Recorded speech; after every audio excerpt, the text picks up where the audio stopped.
There's no question the United States is staring down an electric reliability crisis. FERC commissioners, grid operators, state commissioners, and reliability experts have all testified in this committee about the vulnerable state of our grid and the growing likelihood of blackouts. One FERC commissioner went so far as to say, quote, there will be, in time, a catastrophic reliability event. Secretary Granholm, as Secretary of Energy, do you share these authorities' concerns about the state of our grid reliability? I definitely share the concern that the grid is not up to what it needs to be in order to allow us to continue to grow.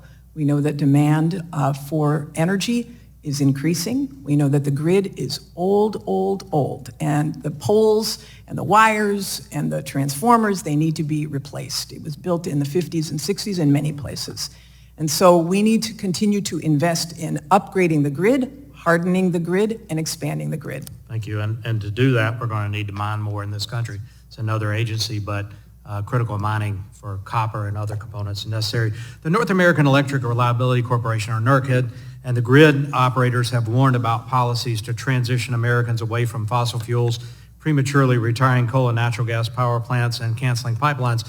You're responsible for coordinating national energy policy.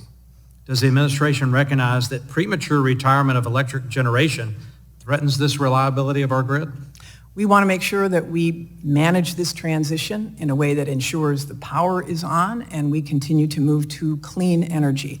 So it is critical that we continue to use the tools at our disposal. We just issued a grid liftoff report, which describes some of the tools that we have not had in the past to be able to ensure we can add capacity to our grid and harden it. For example, making sure that we can reconductor to put twice the power on existing power lines, or that we use more grid-enhancing technologies to smartly move power on the grid, or to use new opportunities, tools like virtual power plants to be able to access additional power. In addition to the great opportunity that Congress gave us in the Inflation Reduction Act to incentivize additional generation of electricity. All of that is happening. We have managed increases in demand in the past, and we can manage them going forward. Reliability means 24/7 baseload power generation that you don't get from a lot of renewables. Let me shift gears. The lack of pipeline capacity to energy-constrained regions is also a grid reliability concern. The CEO of ISO New England testified to this very committee that New England is in desperate need of more pipeline capacity, even with growth in renewables. My home state of South Carolina is facing these same issues. We had the ACP get canceled. MVP had tremendous delays. We finally were able to get that done. Secretary Granholm, you yourself have stated that pipelines are the safest way to transport fuels, whether it's gas or liquids. I agree with you. Pipelines are critical for maintaining energy reliability, especially to balance the intermittency of renewables. Do you agree that we need to build more pipelines in this country? I think in some places we will need to build new pipelines, and I think we definitely need to build new pipelines for hydrogen, for the movement of CO2, as well as traditional energy. Thank you. Would you rather utilize natural gas from the Marcellus or the Permian Basin or import LNG from a foreign country? I don't think we need to import any natural gas. We have enough supply here. Amen to that. That's why we need pipelines in New England, because they're importing LNG. I want to thank you for your efforts on nuclear energy. Nuclear energy is a critical source of reliable generation, and so happy that the chairwoman's bill got passed by the Senate yesterday. Look forward to the president signing that. Last month, this committee held a hearing on spent nuclear fuel policy.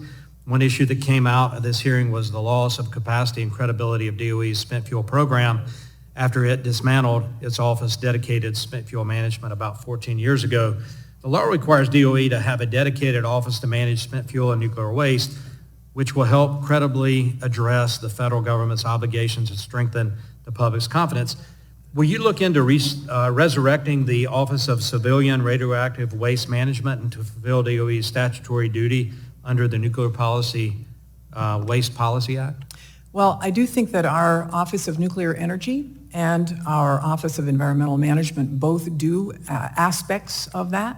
We are interested in spent fuel use and wise storage of spent fuel as well, and both of those are being addressed in those offices. Thank you. I take that as a no on the resurrection, but allowing the agency to continue its path. I believe it's important to establish a comprehensive fuel management plan, and that would be a good first step.